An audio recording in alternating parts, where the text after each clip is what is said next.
Here's how a single scene from a movie became a completely new film idea. If you haven't already, I recommend watching the video I made last week about conceptualizing ideas through the application of logic, because it's basically a worked example of that process. A friend of mine, Anthony Spanos, sent me a clip from the movie Nightcrawler and said we should make something with a similar vibe, specifically this scene. Hey, Lou! Hey man, Joe Loader, Mayhem. Great get tonight. They're closing it down by the time we showed up. Were you waiting for me out here? Well, I was driving by and saw your car. Man, you're not dropping your shit off, are you? Nobody does that. You need an air card if you want to be in the game. Import the video to your laptop, cut the video, upload to your FTP site, and notify stations you got something for sale. Boom, boom, boom. Otherwise, it's a nice ride. Listen, man, you got a good run going, but there's valleys out there. Take it from me, I've been night crawling 14 years.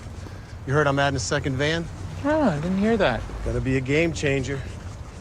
Cut my on-scene time in half. I'm setting up a dedicated dispatch too. No more listening and driving, that's for suckers. You like the Canon 305s? Never used one. 6 thou a piece, 2.4 megapixels, night vision, 18:1 zoom. I got one of those puppies with your name on it. I have a camera. I want you running my second van. 2 crews, half the area to cover. Now, I know what you're thinking. Half the money, right? You should be thinking twice the sales, because we're gonna be the first at every scene. Why compete? We can work together. You can share my press cards, puppy dog off my police connections. This is the big move, the next level. We corner this whole thing. I'm talking about putting some heavy digits in our pocket, bro. Thank you for offering me the position, but working for myself is more in line with my skills and career goals. Take a few days to think about it. No, you'll need to hire someone else, and I don't want to hold up the process. You want to be on the inside of this, man, because I'm going to be tag teaming every call. You keep talking like it's something that I may be interested in, but I'm not. You don't even understand the offer. If you did, you'd be fucking sucking my dick. Be asking me questions. What does this mean? What does that mean? I feel like grabbing you by your ears right now and screaming in your face, I'm not fucking interested. Instead, I'm gonna drive home and do some accounting. Fuck you, twerp. Lou, played by Jake Gyllenhaal, is a young guy trying to break into the ambulance-chasing crime photography industry. He's obsessive, ambitious, and has an almost serial killer-like fixation on his craft. Joe, played by the late Bill Paxton, is older, more experienced, and threatened by Lou, entering into the space and stealing market share from him. At its core, the scene isn't really about car crash photography. It's about territorialism. Joe offering him a job is seemingly a way for him to retain his piece of the pie, whilst ensuring a massive competitor is no longer stealing profits from him. It's about somebody entering an established ecosystem and disrupting it through obsession, efficiency, and applying something new to the equation. The tension comes from one person recognizing that the other person is learning faster than they can control. Anthony and I had already spoken a lot about wanting to do things quickly and consistently. He's an actor with long waiting periods between roles. Obviously, a quantity over quality approach in terms of output is very important to him. Not because quality doesn't matter, but because repetition is one of the fastest ways to improve. In a content creation age like today, it's especially important to get a lot of information out there. So I wanted an idea that could be shot quickly, had very few locations, very few actors, but still had enough tension and movement to hold attention. The most important thing is that you may not be able to afford huge production value, but you can always afford good writing. So instead of copying the scene directly, I started applying logic to the underlying dynamic. First, I reversed the age dynamic. In Nightcrawler, Lou is younger and inexperienced while Joe is older and established. In my version, the younger looking character is actually the experienced one, and the older looking character is the observer trying to learn. Immediately, that changes the energy of both characters. I then changed the setting completely. I'm a complete alien in the environment, so crime photography, car crash photography became meth dealing. Not because I know anything about meth personally, but because meth is a massive issue here in Perth, and I think it strikes as more relatable and, more importantly, achievable. People overcomplicate research all the time. Google is an insanely powerful resource.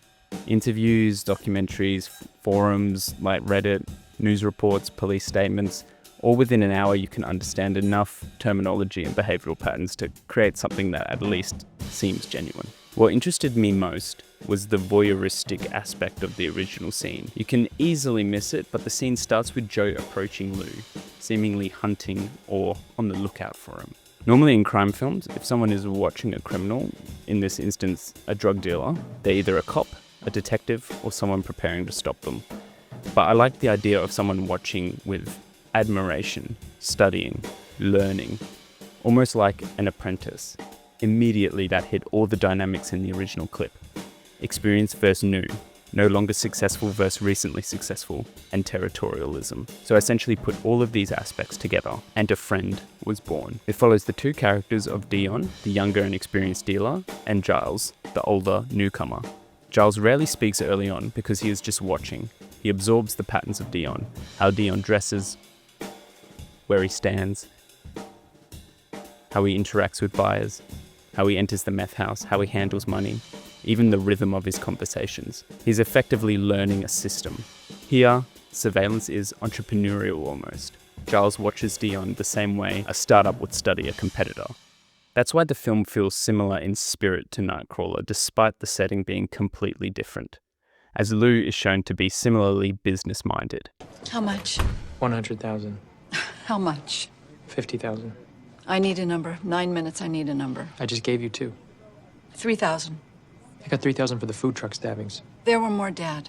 Those were poor Mexican people in a roach coach. 2 of them were illegals. These are 3 wealthy white people shot and killed in their mansion, including a suburban housewife shotgunned in her bed. I know you, Nina. I know your interest and excitement in this product is greater than the amount you're offering. Another important thing structurally is that the first half of the film is almost entirely repetitive. It repeats alleyway deals, watching from across the street, trips to the meth house, and convenience store money laundering scenes. But every repetition contains a progression. Initially, Dion is confident and Giles observes. Then Giles imitates, he improves his formula, then Dion becomes the observer himself. The power dynamic silently flips without the script ever directly announcing it, shown entirely through montage. The montage section is especially important because it compresses the takeover. You see Giles becomes more socially integrated, more financially successful, and more efficient, while Dion slowly loses control of his territory. Giles gains ground through professionalism and not aggression. Dion assumes criminal hierarchy works through intimidation and territorial claims. Giles treats it as business. Cheaper prices, better customer interaction, stronger supplier relationships, and consistency. Dion thinks he's dealing with just a rival criminal. He's actually dealing with market disruption. The dialogue scene between them near the end is basically the thesis statement. Dion talks like a criminal.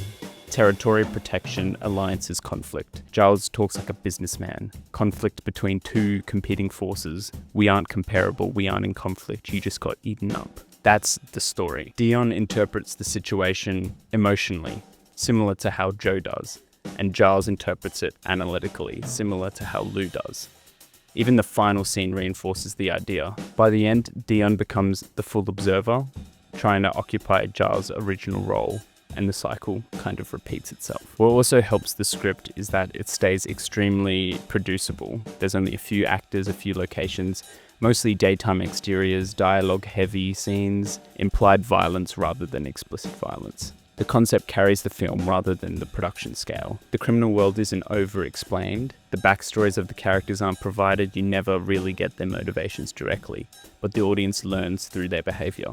This film isn't made yet, so I hope to use this film as an example in a few other tutorials spanning other departments. Let me know if you have any questions or if you'd like to help me and Anthony out in producing this. Thank you.